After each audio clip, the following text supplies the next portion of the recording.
a superhero.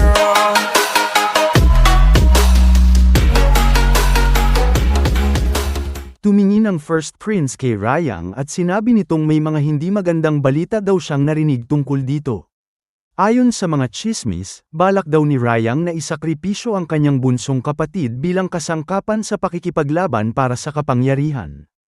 Pagkatapos ay direkta niya itong tinanong kung totoo ba ang mga usap-usapang yun.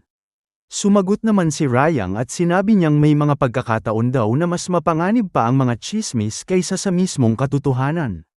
Ayon sa kanya, kumakalat ang balitang handa raw niyang isakripisyo ang isang bata para lamang manalo sa laban para sa trono.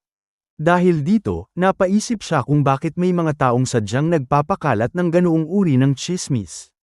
Napagtanto rin niyang anuman ang tunay niyang intensyon, kailangan niyang maging maingat. Hindi siya maaaring magbigay ng kahit kaunting dahilan para isipin ng mga tao na may katotohanan ang mga usap-usapan na iyon. Ngunit alam din niyang kung pababayaan lamang niya ang mga tsismis at hindi ito papansinin, lalo lamang itong magdudulot ng mas malaking problema. Bigla naman dumami ang tao sa lugar ng First Prince at maririnig silang nagsasalita. Napatanong ang isa kung iyan ba daw ang ikatlong prinsipe. Nakita naman ng isa na kasam ni Rayang ang Seventh Prince, kaya napatanong siya kung totoo ba daw talaga ang tsismis. Habang ang isa naman ay napapaisip kung bakit daw ito nandito sa lugar ng unang prinsipe. Saad naman ni Rayang na habang patuloy siyang nagpapakita sa publiko, lalo lamang lalala ang mga tsismis tungkol sa kanya. Ayon sa kanya, napakalakas daw ng impluwensya ng opinyon ng publiko, at ang taong nasa sentro ng mga usap-usapan ang siyang pinakaunang naaapektuhan. Sinabi rin niya na kaya rin limitahan ng isang tsismis ang bawat galaw ng isang tao. At para kay Rayang, iyon ang pinakamalinaw na patunay kung gaano daw kalakas ang kapangyarihan ng panlilinlang at maling impormasyon. Sumagot ang First Prince at sinabi niyang hindi siya ganoon kadesperado o kababaw para gumamit ng ganoong klaseng maruming taktika. Ngunit pagkasabi pa lamang nito, agad na sumagot si Rayang. Direkta nitong sinabi na sa unang prinsipe na oo, kaya daw niya gawin ang bagay na yon. Bigla naman nainis ang unang prinsipe kay Rayang at sinabi na tama na daw ang mga walang saysay na pinagsasabi ni Rayang. Sabay nagpalabas siyang isang napakalakas na chi. Habang ginagawa niya ito, sinabi niya na bilang ang unang prinsipe ng Heavenly Demon Cult. Siya daw ang pangunahing tagapagmana ng pinuno ng cult. Inamin rin niyang nakikipagkumpetensya siya sa iba pang mga prinsipe na maaaring maging karibal niya sa trono. Ngunit iginiit niyang hindi siya isang duwag na gagamit ng pagpapakalat ng tsismis o paninira sa likod ng iba upang pabagsakin ang kanyang mga kalaban. At makikita na tila bang napaniwala nito ang lahat ng mga tao sa paligid nila gamit ng kanyang chi. Napansin naman ito ni Rayang at siya ay nagsalita sa kanyang pag-iisip. Ayon sa kanya, malinaw na naapektuhan ng mga salita ng First Prince ang isipan ng mga taong naroon. Na para bang isa itong uri ng mind control na gumagamit ng chi upang palakasin ang kanyang impluwensya. Dahil dito, naisip ni Rayang na kailangan niyang mabasag ang bulag na paniniwala ng mga tao kay Guan Yongjin, ang First Prince.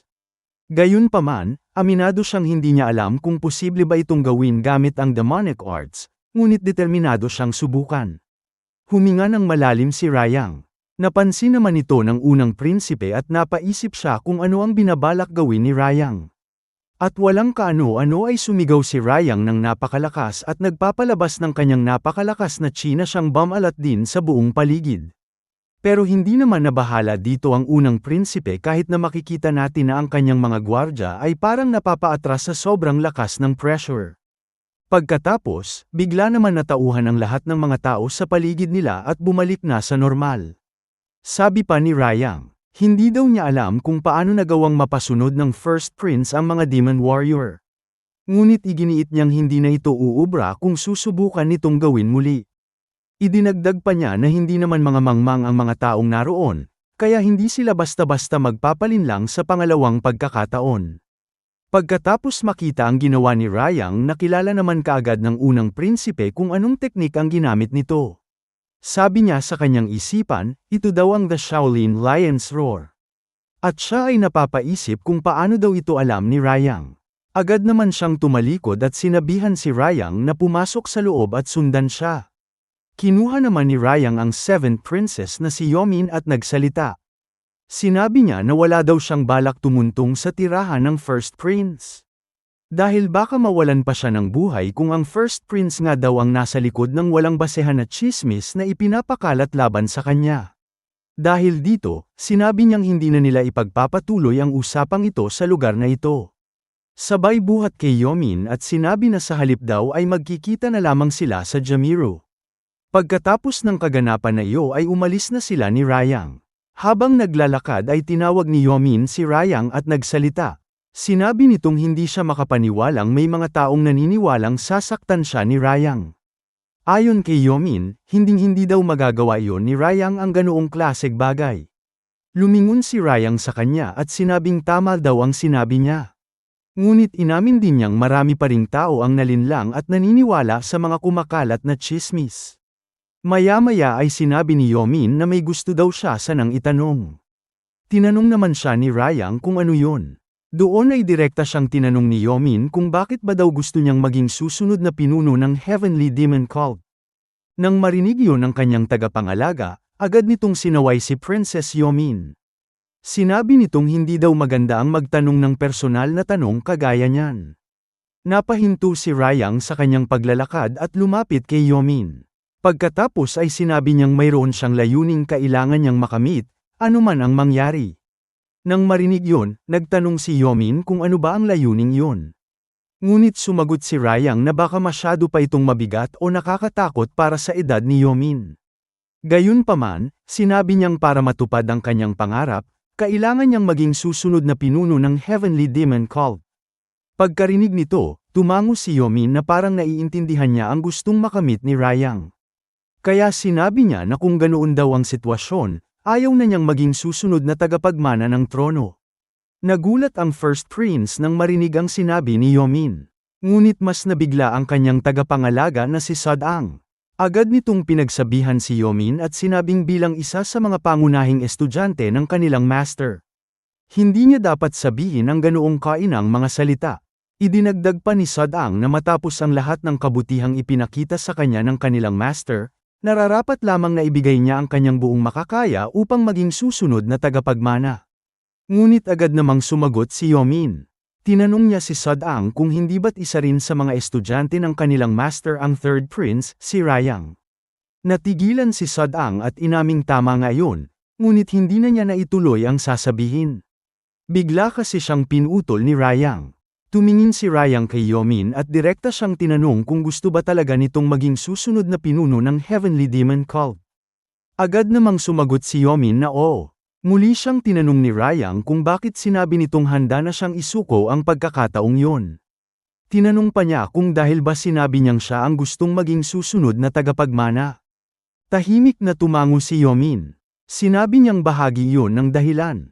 Idinagdag pa niyang gusto rin niyang gawin yon para kay Sadang. Ngunit inamin niyang hindi iyon ang pangarap niya. Ayon kay Yomin, mabuting tao si Sadang at palagi nitong iniisip ang kanyang kapakanan. Pero ang pangarap na iyon ay hindi kailanman naging sarili niyang pangarap. Pagkarinig ni Rayang sa sagot ni Yomin, agad siyang humarap kay Sadang at mahigpit itong pinagalitan. Malakas niyang sinabi kung narinig ba nito ang sinabi ng prinsesa. Sinabi rin niyang wala itong karapatang gamitin ang kabaitan ni Yomin para sa sarili nitong hangarin. Dahil dito, namula sa hiya si Sadang at agad na nagpaliwanag. Iginiit niyang hindi niya kailanman sinubukang gamitin ng prinsesa upang maisakatuparan ang sarili niyang mga layunin. Samantala, napatingin si Rayang kay Yomin at napaisip. Ayon sa kanya, kahit si Sadang ang pinakamalapit na tagapaglingkod at pinagkakatiwalaan ng prinsesa, tila hindi pa rin ito nauunawaan ang isang bagay. Para kay Rayang, napakabigat ng laban para sa pagiging susunod na tagapagmana, at hindi yun pa nang dapat ipapasan sa murang balikat ni Yomin. Lumipat ang eksena sa isang pamilyar na tavern kung saan maririnig natin ang pagpatak ng ulan sa labas. Gulat na gulat ang may-ari ng tavern na ito nang makita niya ang ikatlong prinsipe. Kaya tinanong niya ito kung bakit daw ito nandito. At makikita si Rayang na buhat-buhat si Yomin at siya ay nagsalita. Binati niya ang may-ari ng tavern at sinabi na matagal na din daw nung huli silang nagkita. Napansin din ni Rayang na malaki na daw ang pinagbago ng tavern na ito. At malamang daw ay malaki ang ginastos niya sa pagpapaayos nito. Sabay nakangiti siyang humingi ng mesa para sa 2 matanda at 1 bata. Pagkarinig ng may-ari ng tavern, agad itong kumilos. Malakas niyang inutusan ang lahat ng kanyang mga tauhan na makinig. Ipinaalam niya na kasalukuyang nasa tavern ang First Prince, ang Third Prince, at ang Seventh Princess. Kaya dapat nilang ilabas ang pinakamahuhusay na pagkain at pinakamainam na alak na mayroon sila. Hindi nagtagal, agad nilang inihanda ang isang mesa na puno ng masasarap na pagkain para sa 3. Pagkaupo nila, unang nagsalita ang First Prince. Napansin niyang tila napakalapit na nina Rayang at Yomin sa isa't isa. Ngunit kalmado lamang na sumagot si Rayang at sinabing naging malapit na nga sila sa paglipas ng panahon. Pagkatapos ay sinabi naman ni Yomin sa First Prince na si Rayang ang nagligtas sa kanyang buhay. Nang marinig yun, napaisip ang First Prince. Naalala niyang malamang ang tinutukoy nito ay ang insidenteng sinubukan siyang lasunin ng Fourth Prince. Makalipas ang ilang sandali, muling nagsalita ang First Prince. Direkta niyang tinanong si Yomin kung totoo bang ayaw na nitong maging isa sa mga susunod na tagapagmana ng pinuno ng Heavenly Demon Cult. At kung totoo man yon, sinabi niyang mas mabuti pang umalis na ito. Natigilan si Yomin sa narinig. Ipinaliwanag pa ng First Prince na ang mesang yun ay para lamang sa mga taong napatunayan na karapat-dapat na makibahagi sa laban para sa pagiging susunod na pinuno. Kaya kung isinuko na daw ni Yomin ang laban, ibig sabihin ay isinuko na rin ito ang karapatang manatili roon. Pagkatapos ay malamig niyang inutusan ang prinsesa na umalis. Hindi napigilan ni Yomin ang maiyak matapos marinig ang masasakit na salita ng First Prince. Sa pagitan ng kanyang pagluha, sinabi niyang kung ganoon ang gusto nito, aalis na lamang siya kaagad. Ngunit habang tahimik na kumakain, nagsalita si Rayang. Kalmado niyang sinabi kay Yomin na huwag itong mag-alala. Hindi raw nito kailangang umalis. Dagdag pa niya, kung aalis si Yomin, sino na lang ang kakain sa napakaraming pagkaing nakahain sa mesa? Sinabi rin niyang matagal na rin mula nang huli silang makakain ng magkakasama ng ganito. Kaya hinikayat niya ang prinsesa na kumain ng marami. Pagkasabi nito, ipinagpatuloy lang ni Rayang ang paghigop sa kanyang noodles na para bang walang nangyayari. Dahil sa mga salitang yon, unti-unting gamaan ang pakiramdam ni Yomin. Napangiti siya at mahinang sumagot na susundin niya ang sinabi ni Rayang. Samantala, kapansin-pansing nagbago ang ekspresyon ng First Prince. Halatang hindi nito nagustuhan ang nangyari at lalo pa itong nainis. May halong pagbabanta ang kanyang tinig nang muli niyang tanungin si Yomin kung hindi ba nito narinig ang sinabi niya kanina. Pagkarinig sa sinabi ng First Prince, malakas na ibinagsak ni Rayang ang kanyang chopsticks sa mesa. Galit niyang sinabi na mali ang paraan ng pagtrato nito kay Yomin. Ayon kay Rayang, hindi niya maintindihan kung bakit lahat na lamang ay pinahihirapan ang inosenteng bata. Idinagdag pa niyang hindi ganoon ang tamang pakikitungo sa isang bata. Sa takot sa mabigat na presensya ng First Prince, tuluyang napaiyak si Yomin. Wala itong nagawa kundi lumingon kay Rayang, na tila humihingi ng tulong. Nang makita yon, napaisip si Rayang. Sinabi niya sa sarili na wala na siyang ibang pagpipilian. Kung nais niyang maiwasan ang mas masamang mangyari, kailangan na niyang tapusin ang lahat sa lalong madaling panahon. Nagulat ang First Prince sa narinig. Nagtatakang tinanong nito si Rayang kung ano ang ibig nitong sabihin sa tapusin ang lahat. Kalmado ngunit matatag na sumagot si Rayang. Sinabi niyang dito at ngayon na nila dapat pagdesisyonan ang lahat. Lalong nabigla ang First Prince. Pagkatapos ay seryosong ipinahayag ni Rayang na oras na upang magpasya kung sino talaga ang nararapat na maging susunod na tagapagmana ng Heavenly Demon Cult. Sa labas naman ng tavern ay malakas pa rin na bumubuhos ang ulan. Makikita natin ang isang taong dumating. Bakas sa mukha nito ang matinding galit at puot. Habang nakatingin sa tavern, sinabi niya ngayon na daw ang huling araw na ipapatawag siya roon. Na tila bang may tinutukoy siyang isang tao. Idinagdag pa niyang pagkatapos daw niyang tapusin ang Third Prince, ang isusunod daw niya ay ang First Prince. Samantala, sa loob ng tavern, nagpapatuloy ang tensyon sa pagitan ng Third Prince na si Rayang at ng First Prince. Nagsalita ang First Prince at tinanong si Rayang kung yun ba talaga ang pakay nito sa simula pa lamang.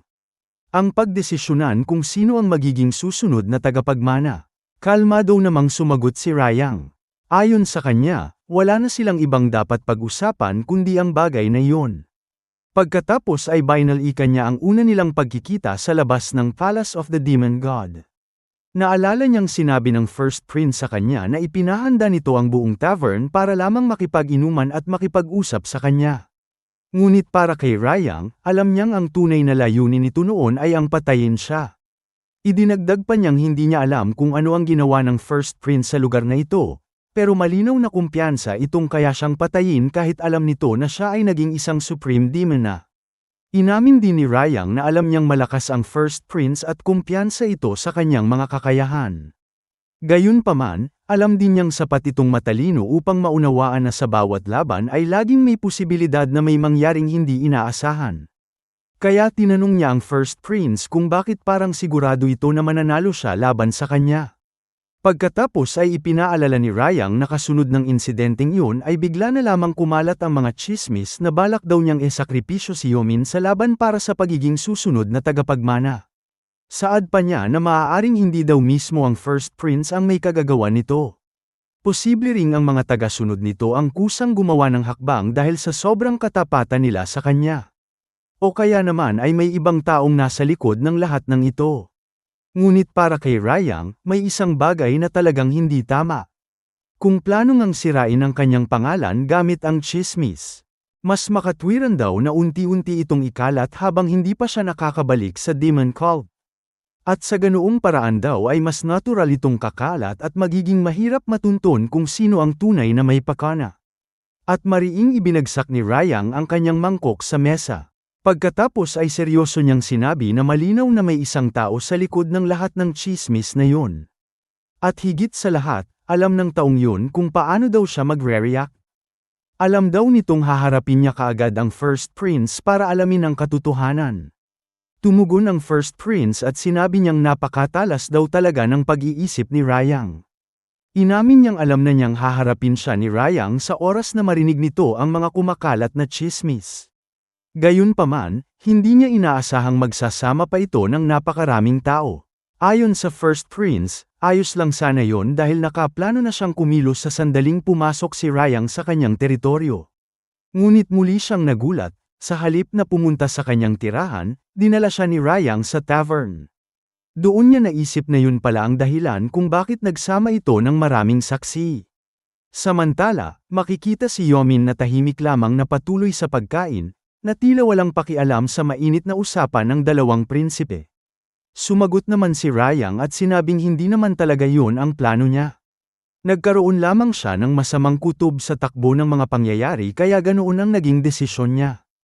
Tumugon ang First Prince at sinabi na kung ganoon, mas kahanga-hanga pa ang ginawa ni Rayang. Ayon sa kanya, tunay na pambihira ang instinct at pakiramdam nito. Gayunpaman, iginiit niyang mas mataas pa rin ang antas ng kanyang martial arts.